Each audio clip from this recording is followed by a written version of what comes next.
clearly there will be three. So to continue, I think I have done enough of separating myself from the herd. Odd though I am, with the various useful explanations for the oddness, I am nevertheless part of a tradition or several traditions. And the most rewarding element of this 5-year exploration has been the unearthing of stark simplicities I expect any of us would find if we dug deep enough. And these I call traditions, these simplicities. These simplicities are really like urges, feel like urges, imperatives, compulsions maybe, to verge into the territories less often confessed. I am subject to rages and melancholies and outbursts and depressions that signify nothing but that I am alive and beset by life's absolutes and flirtations and darknesses. The clutter of community and the complex ways of being we have concluded are civilized. Those absolutes that are just manufacturings agreed upon. I don't understand. It's not even that I disapprove. I just don't understand these manufacturings agreed upon. There's a darkness here which is simpler and more traditional to inhabit than to avoid or evade. But we pay so much modernly to avoid. Sometimes someone will express a litany of avoidances as the center of their lives. Quite extraordinary. The things that maybe it's out of the tradition of thou shalt nots. They define themselves by what they cannot, will not do, will not experience. They say, I'm going to stop experiencing, I'm going to take this drug, I'm going to go and talk to that psychiatrist, I'm not going to experience this. There are avoidances and evasions. What are they left with then? There seem to be lots of rituals the people around me perform enthusiastically and all the time that I don't. Not because I can't, but because I feel no urge to.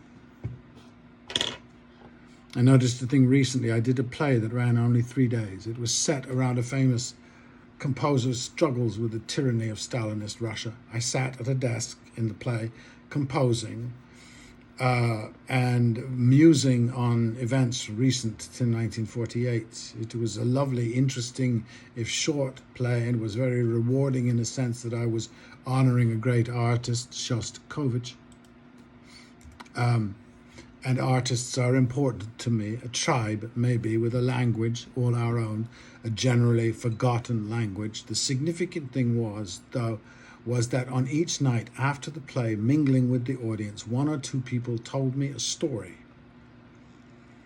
or free associated about their own lives, long form. Like these were not anecdotes. They were full-blown 20-minute, half-hour stories.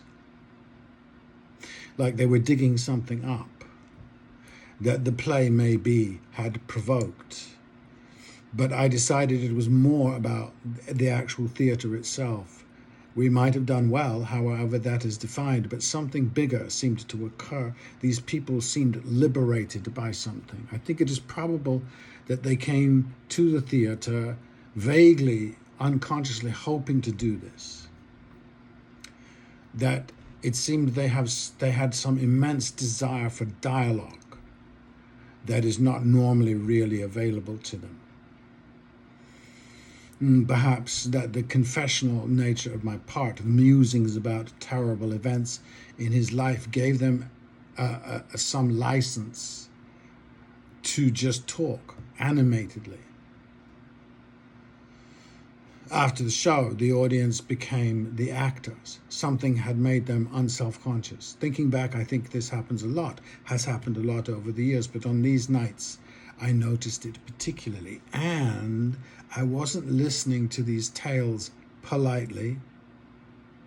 Trust me, these talkers were fascinating, and the stories were big and hilarious. A very tall, elegant black man spoke like a poem. He kept turning away to leave with his wife, but coming back to drop another phrase, like a dance almost. It was like Shakespeare to me, who was so fond of false exits, like to be or not to be, that is the question, exit, then come rushing back with a new thought, whether it is nobler in the mind to suffer the slings and arrows. And this man, this elegant man, was ancient. Somehow I knew, but very youthful at once, which all seemed to make tremendous sense in the theatre. Anyway, that is a tradition that seems odd, but isn't. I don't know why this happened, only that it did. A bit of history might help. For several 100,000 years, human beings had to cooperate massively to survive. This way of being must have embedded deep in human imagination before we started to imagine that great things happened because of one person, which we do today. It's pretty blatant when this took hold and who suggested it take hold. Like most things in my mind, every psychological adaptation is about need. At some point, there seems to have been a great demotion in society, a group the rest did not care for or about. I don't think this is original. I don't think it's an instinct. I think it is an adaptation to a change, which change doesn't entirely matter. But for instance, the agricultural revolution was staggered. We don't acknowledge this. It was adopted, then dropped, then adopted again. It's slowly becoming a thing over several thousand years. It might have been dropped because it meant a lot harder work for some. It did. And very little for others. It did for them. It might have been, though, that it was less fulfilling for the individual as a way of life. The hunter-gatherer was egalitarian. Despite our myth-makers' attempts to turn an ancient hunter into Elon Musk, where nothing fits, I don't need to speculate. The evidence of these cultures are still with us. We know Crazy Horse, etc., were offered a modern option of life, and they fled. Our adaptation was to Crazy Horse uncivilized. I don't think there was much notion of the super talented, exceptional ones among the hunter-gatherers. But I think all our current human flaws were there, just not encouraged or adapted differently, encouraged differently. But the bottom line is that we evolved needing each other, so our drive towards individuality, self-realization, a mighty impulse in us when we have the leisure, was conditioned by that. It had a different form. We should confess to ourselves, by the by, that we have AI because we have worshipped the artificial for hundreds of years. I can't stand any of it. It makes my skin crawl, those voices on otherwise interesting YouTube pieces. And the more one sees that the insights are less and less insightful, the stuff people write, it's just, this ain't the robot's fault. We have been exchanging inanities for generations. Listen to political speeches. Great chunks of vanity that the rest cheer. It's terrifying. I wrote a piece a few years ago and sent it to a friend. It appalled her. So she translated it into the speech she had learned in writing schools, which appalled me. It had no personality.